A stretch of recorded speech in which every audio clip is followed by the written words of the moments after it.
নমস্কার, দিনের বাছাই করা 5টি খবর নিয়ে হাজির আমি সায়ন্তিকা। আপনারা দেখছেন গ্রাম বাংলা। আজ গঙ্গাসাগর মেলা উপলক্ষে সাগরদ্বীপ গেলেন মুখ্যমন্ত্রী মমতা বন্দ্যোপাধ্যায়। সেখানে তিনি প্রথমে ভারত সেবাশ্রম সংঘে যান। দুস্থদের হাতে শীতবস্ত্র তুলে দিলেন মুখ্যমন্ত্রী। এরপর তিনি কপিল মুনির আশ্রম ঘুরে দেখলেন। এছাড়াও মেলার বিভিন্ন স্থান ঘুরে দেখলেন তিনি। যে সকল বাংলার মৎস্যজীবী বাংলাদেশে আটকে ছিলেন তারা ফিরে এসেছেন। তাদের হাতে 10,000 টাকার চেক তুলে দিলেন মুখ্যমন্ত্রী। নজর রাখছি মালদার সব থেকে গুরুত্বপূর্ণ খবরটিতে। ব্ল্যাঙ্কেটে করে মাদক পাচারের পর্দা ফাঁস করল পুলিশ। প্রায় 2 কোটি টাকা মূল্যের ব্রাউন সুগার উদ্ধার মালদা টাউন স্টেশনে। কলকাতা এসটিএফ এর খবরের ভিত্তিতে মালদা টাউন স্টেশনে ডাউন বিবেক এক্সপ্রেসে অভিযান চালায় মালদা জিআরপি। ট্রেন থেকে আটক করা হয় সন্দেহভাজন কালিয়াচকের এক বাসিন্দাকে। তার কাছ থেকে ব্ল্যাঙ্কেট সার্চ করতেই উদ্ধার হয় 4 কেজি 460 গ্রাম ব্রাউন সুগার, যার বাজার মূল্য 2 কোটি 20 লক্ষ টাকা। মণিপুর থেকে এই ব্রাউন সুগার নিয়ে আসা হচ্ছিল মালদা কালিয়াচকে। আর এই চক্রের সাথে আর কারা কারা জড়িত রয়েছে খতিয়ে দেখছে মালদা টাউন স্টেশনের জিআরপি। ওই যুবককে গ্রেপ্তার করেছে জিআরপি। আজকে আমাদের কাছে একটা খবর আসছিল কলকাতা এসটিএফ থেকে যে ভারী মাত্রা ব্রাউন সুগার যাচ্ছে ডাউন বিবেক এক্সপ্রেসে। তো ওই খবর অনুযায়ী আমরা মালদা টাউন স্টেশনে অ্যাটেন্ড করি। তখন বিবেক এক্সপ্রেস আসলো ডিব্রুগড় থেকে। তখন আমরা একটা ছেলেকে ধরলাম। ওর কাছ থেকে 4 কেজি 460 গ্রাম মতো ব্রাউন সুগার পাওয়া গেছে। নজর রাখছি দাসপুরের সব থেকে গুরুত্বপূর্ণ খবরটিতে। মেলেনি আবাস যোজনার বাড়ি প্রতিবাদে রাজ্য সড়ক অবরোধের পর দাসপুরের বিডিও অফিসের সামনে হাতে প্ল্যাকার্ড নিয়ে অবস্থান বিক্ষোভের সামিল আদিবাসী সম্প্রদায়ের মানুষজন। পশ্চিম মেদিনীপুর জেলার দাসপুর 1 নম্বর ব্লকের বালিপোতা এলাকায় আবাস যোজনার বাড়ি এবং পাট্টার দাবিতে কয়েকদিন আগে রাতের অন্ধকারে ঘাটাল মেদিনীপুর রাজ্য সড়ক অবরোধ করে বিক্ষোভ দেখিয়েছিলেন আদিবাসী সম্প্রদায়ের মানুষজন। পুলিশের আশ্বাসে অবরোধ উঠলেও কোনো তৎপরতা দেখা না মেলায় আজ ফের দাসপুর 1 নম্বর বিডিও অফিসের গেট ঘেরাও করে অবস্থান বিক্ষোভের সামিল আদিবাসী সম্প্রদায়ের মানুষজন। আমাদের আবাস যোজনা পাইনি, সেই জন্য আবাস যোজনা ভূমিহীন মানুষদের পাট্টা প্রদান করেনি এবং পিএইচই প্রকল্প যেটা আমাদের জল প্রকল্প সেটা থেকেও আমাদের আদিবাসী মানুষ বঞ্চিত। হ্যাঁ, অথচ যারা অযোগ্য ব্যক্তি তাদের বাড়ি ঘর সব হয়ে যাচ্ছে, কিন্তু আমাদের ভূমিহীন আদিবাসী আজকে আমাদের দাসপুর ব্লকে আপনারা দেখেছেন আমাদের দাসপুর ব্লকে প্রায় 2000 থেকে 3000 আদিবাসী মানুষ বসবাস করছেন, হো সম্প্রদায়ের মানুষ বা এসটি সম্প্রদায়ের মানুষ।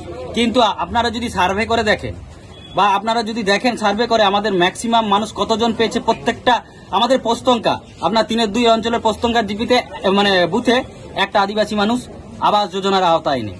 আবার আপনাদের নিজ নাড়াজলে প্রায় 300 নিজ নাড়াজল আপনার জিপিতে 300 আপে আদিবাসী সম্প্রদায়ের মানুষ বসবাস করছে। আবাস যোজনা পেয়েছে মোটামুটি গণাগুনতি 200 নয় 10টি। এই বিষয়ে জানিয়েছিলেন না?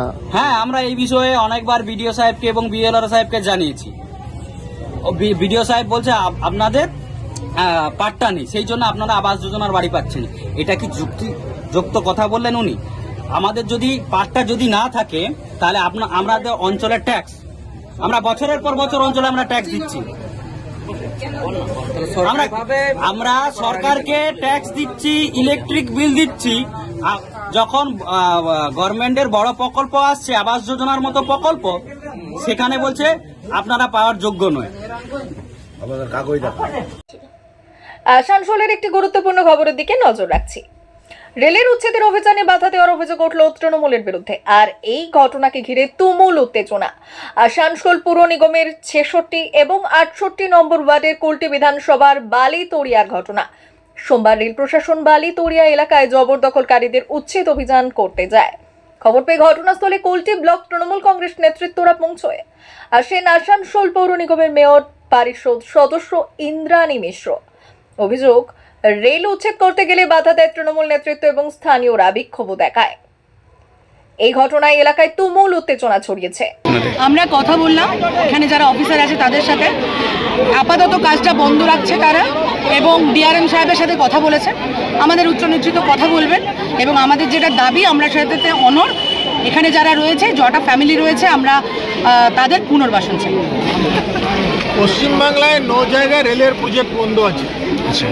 দেশে 50,000 কোটি টাকার মতন প্রজেক্টগুলো আছে, এটা পশ্চিমবাংলার সরকারের দায়িত্ব। রেলের প্রজেক্ট আছে, ফ্রেট করিডোর হবেই। এখন ডিআরএম সাহেবের সঙ্গে কথা বলে একে ইমিডিয়েট স্টপ করার ব্যবস্থা করিয়েছে। 15 দিন 20 দিন একটা রেসপিরেটরি পিরিয়ড দেওয়া হোক, তারপরে আমরা বসে মীমাংসা করব। রেলের যে ফ্রেট করিডোর আছে সেটা তো হবেই, আরও বাড়ি তো উচ্ছেদ করতে এদের দাবি যে এরা দীর্ঘদিন ধরে এখানে বসবাস করছে, এদের পুনর্বাসন না দিয়ে উচ্ছেদটা কিভাবে হচ্ছে? আপনার বাড়ি, আপনার জমিতে কেউ যদি 20 বছর থেকে যায় তো কি আপনি ওকে কম্পেনসেশন দেবেন কি? একেবারে আজকের অন্তিম গুরুত্বপূর্ণ খবরটিতে নজর রাখছি। সদ্য খুন হওয়া মালদা তৃণমূল নেতা দুলাল সরকারের বাড়িতে গিয়ে তার স্ত্রীর সাথে দেখা করলেন মন্ত্রী চন্দ্রিমা ভট্টাচার্য। সেখানে তার সাথে কথা বললেন এবং পাশে থাকার আশ্বাস দিলেন। এরপর সংবাদ মাধ্যমের মুখোমুখি হয়ে চন্দ্রিমা ভট্টাচার্য বললেন, মাননীয় মুখ্যমন্ত্রী নিজে বিষয়টি দেখছেন, পুলিশ যথেষ্ট তদন্ত করছে। ভাড়া করে কেউ তো নিয়ে এসেছে দুলাল সরকারকে খুন করার জন্য, সেই মাথাটাকে খুঁজতে হবে। চৈতালি চাইলে মুখ্যমন্ত্রীর কাছে যেতেই পারে, অভিযোগ জানাতেই পারে। দিনের বাছাই করা 5টি খবর নিয়ে হাজির থাকবো আমি, আর সঙ্গে থাকবেন আপনারা।